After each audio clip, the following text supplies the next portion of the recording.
আসসালামু আলাইকুম, কেমন আছেন সবাই? আশা করি অবশ্যই ভালো আছেন। তো বন্ধুরা, আজকের ভিডিওটা বাংলাদেশের শেয়ার বাজার নিয়ে, বিনিয়োগ সংক্রান্ত বিষয়টা নিয়ে। কারণ আমাদের যে শিক্ষা ব্যবস্থায় কখনো আমাদেরকে বিনিয়োগ বা মানি ম্যানেজমেন্ট কিন্তু শেখানো হয় না। তো এই জন্য আমরা যে পেশায় থাকি চিন্তা করি যে বেশি পরিমাণ আমরা সেখানে কাজ করব, হার্ড ওয়ার্কিং করব, আমরা বেশি টাকা ইনকাম করব, কিন্তু কোনোদিন আমাদের কাজেরও শেষ হয় না, ইনকামেরও শেষ হয় না। এই যে প্রবাসীরাও 20-30 বছর বিদেশ করার পরে দেশে আসেও কিন্তু খালি হাতে। আপনিও যে চাকরি করেন, একটা রোবটের মতো 9টা থেকে 5টা চাকরি করে যান, নিয়মিত একটা রুটিন আপনি অনুসরণ করেন না, একটা লেভিশ আপনি কোথাও যাইতে পারেন, ঘুরতে পারেন না, নিজের পছন্দের একটা জিনিস কিনতে পারেন।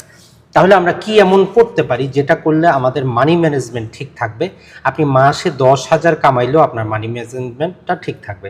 আমাদের এই ভিডিওর মূল উদ্দেশ্যটা হচ্ছে আপনি যেই পরিমাণ টাকা ইনকাম করতেছেন সেটার মধ্যেই কিভাবে আর্থিকভাবে আপনি সচ্ছল হইতে পারেন, আর এর একটা মাধ্যম হইতে পারে শেয়ার বাজার।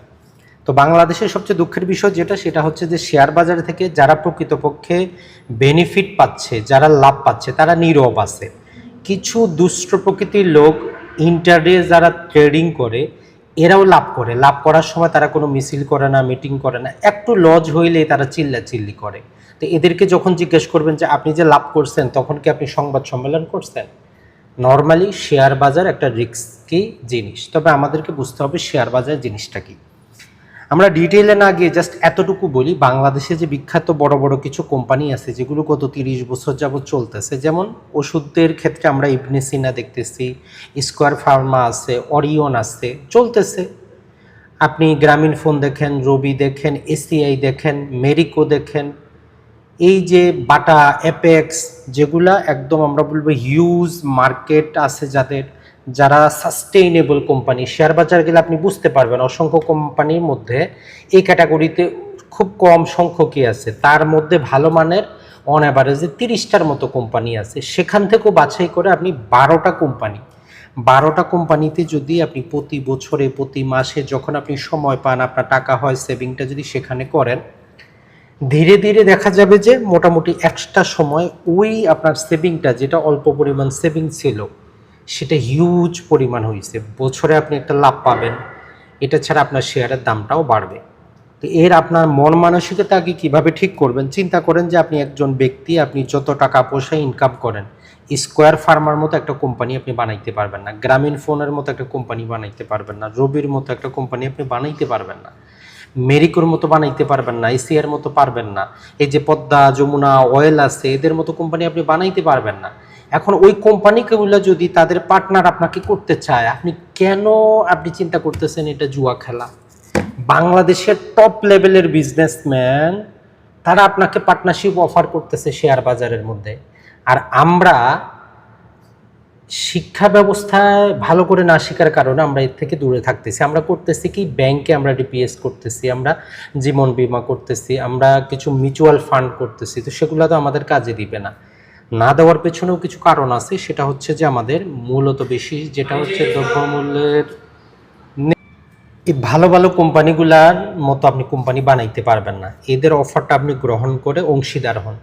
এরা আপনার জন্য কাজ করবে, সারা রাত দিনভর কাজ করতেছে, আপনি নিশ্চিন্তে থাকেন। এখন বলবো যে ভাই, আমরা তো শুনি কোম্পানি বন্ধ হয়ে যায়, লাভ পাওয়া যায়, কিভাবে কি কাজ করে। তো আপনাদেরকে তো আমরা ভালো কোম্পানির নমুনা দিলাম। স্কোয়ার ফার্মা, এসিআই, গ্রামীণ ফোন, রবি, মেরিকো বন্ধ হয়েছে, আরও অনেক কোম্পানি আছে, 30টার মতো ভালো কোম্পানি আছে। যে কোনো একটা কোম্পানির প্রতিটাতে প্রয়োজন আপনি 30টা কোম্পানিতে ধীরে ধীরে অল্প অল্প করে আপনি বিনিয়োগ করা শুরু করেন। এই বিনিয়োগ আপনাকে একদিন এমন বেনিফিট দিবে, আপনি যখন কাজ করার ক্ষমতা থাকবে না, আপনি যখন বৃদ্ধ হয়ে যাবেন, তখন আপনি বসে বসে খাইতে পারবেন। এখন আপনি ধীরে ধীরে করে যান, অল্প অল্প করে, বেশি কেনার দরকার নেই। কে কী বললো, শেয়ার বাজারে কী হলো, কিচ্ছু দেখার দরকার নেই। কোম্পানিটা বন্ধ হয় নাই, কোম্পানি লাভ করবে। আপনি নিজে ব্যবসা করলে 1 বছরে বেশি লাভ করেন, আরেক বছরে একটু কম করেন, আরেক বছরে হয়তো থাকে না, পরের বছর আবার বেশি করেন।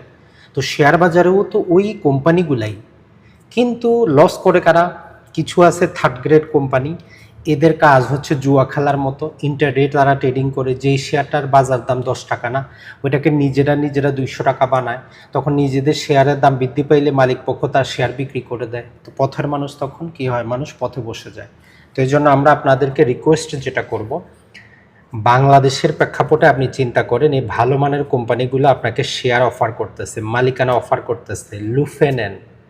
আপনি এদিক সেদিক সেভিং অ্যাকাউন্টে, মিউচুয়াল ফান্ড এগুলোতে রাখার কোনো দরকার নেই আপনার।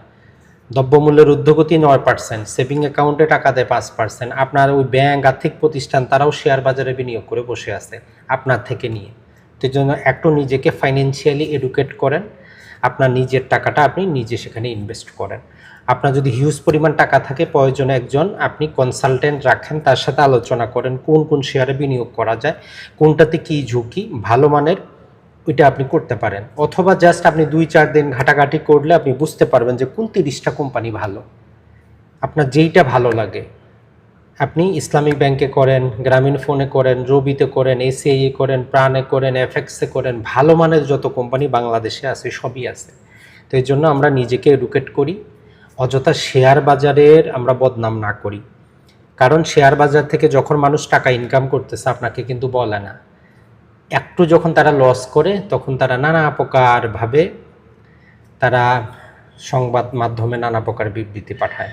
আর বাংলাদেশের আমরা ফাইন্যান্সিয়ালি এডুকেট না হওয়ার কারণে শেয়ার বাজারটাও এখনও প্রথাগত কিছু মানুষের হাতে এটা আবদ্ধ আছে। আধুনিক সোসাইটিতে আপনি শেয়ার বাজারের চাইতে যদি বেশি লাভ করতে চান, ইয়াং বয়সের হন, ঝুঁকি নেওয়ার যদি আপনার ক্যাপাবিলিটি থাকে, আপনি ক্রিপ্টোকারেন্সিতে বিনিয়োগ করতে পারেন। তো বিনিয়োগ রিলেটেড আমাদের ধারাবাহিক সিরিজ শুরু হয়েছে। ইনশাল্লাহ জায়গা জমির মতো আমরা আপনাদেরকে বিনিয়োগ সংক্রান্ত বিষয়টাও স্বচ্ছতা দেখাবো। এরপরে বিনিয়োগ করা না করা আপনার ব্যাপার। আপনি বিনিয়োগ করতে করতে যেটা হবেন সেটা হচ্ছে যে ইন্টারডে ট্রেডিংও পরবর্তীতে করতে পারবেন। আসসালাম।